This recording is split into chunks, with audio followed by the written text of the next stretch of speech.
All right, let's get right into it. We're going to talk about the subtle, kind of sneaky psychological game that people play when they want you to chase them. It's not about being direct at all. It's really about creating a very specific, very carefully crafted environment. So the first thing you gotta understand is that this has nothing to do with somebody begging for your attention. They're not the loudest person in the room trying to get you to look at them. Actually, it's the exact opposite. And this is the real move. This is the heart of the whole tactic. Instead of asking for your time or your energy, they just take theirs away. They create this vacuum, this sudden empty space where their attention used to be. Now, this is where it gets really clever and kinda sinister. They set the whole board up in a way that makes you feel like you're the one in charge. You think, hey, I'm gonna pursue this. You feel like you're the one driving things forward, but really, the whole situation was built from the ground up to make you do exactly that. Okay, so let's break down this first move, because it is so crucial. It's all about creating a kind of emotional whiplash. It's a really powerful 1-2 punch. First, intense connection, and then sudden disconnection. And this lays it out perfectly. Look at that jarring shift. You go from this incredible high of connection, right? They're replying instantly, you're having these deep talks, you feel like the center of their universe, and then bam, absolute silence. No reason, no explanation given. And this is where your own psychology starts working against you. When you lose that positive connection so abruptly, it triggers this almost primal response in your brain. It's like an itch you have to scratch. Your brain wants to solve the problem and get that good feeling back. And that intense desire? Well, that's what turns into the chase. And to make this whole thing even more powerful, they deliberately hold back any kind of clarity.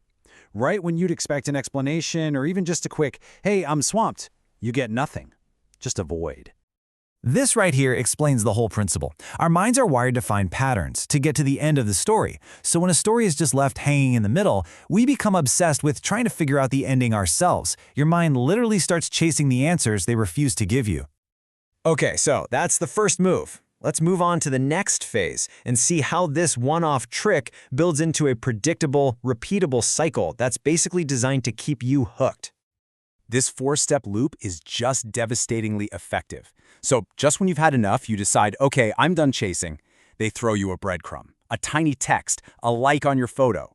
And that little thing gives you this huge rush of relief. It reinforces the pattern in your brain that chasing them eventually leads to a reward. And just like that, you're right back at square one. The cycle starts all over again. Now, here's the thing. While you're going through all this, while you're invested in trying to solve this puzzle they've created, they maintain this posture of just cool, relaxed distance. They seem completely unfazed by everything you're doing to try and reconnect. This creates a huge power imbalance. It sends a very clear, unspoken message. And in any kind of relationship, the person who seems to care less is the one who has all the control. And the final move in this conditioning phase is actually a passive one. They just wait. They hold back and force you to be the one who initiates everything. And that just solidifies their powerful position.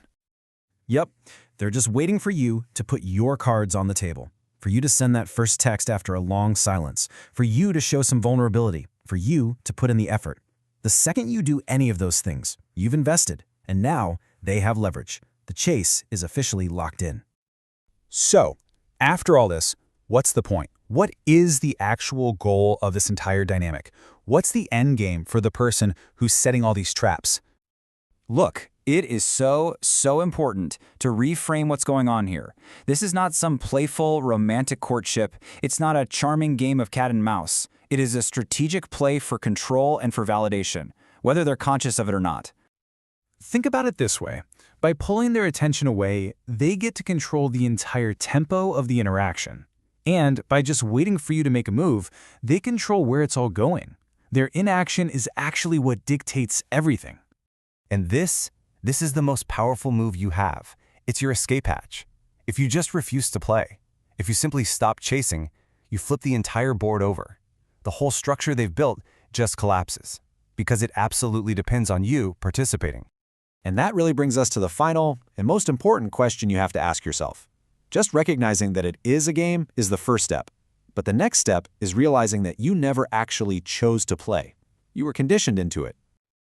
So in the end, the only way to win a game that you never agreed to play is to just refuse to make a move.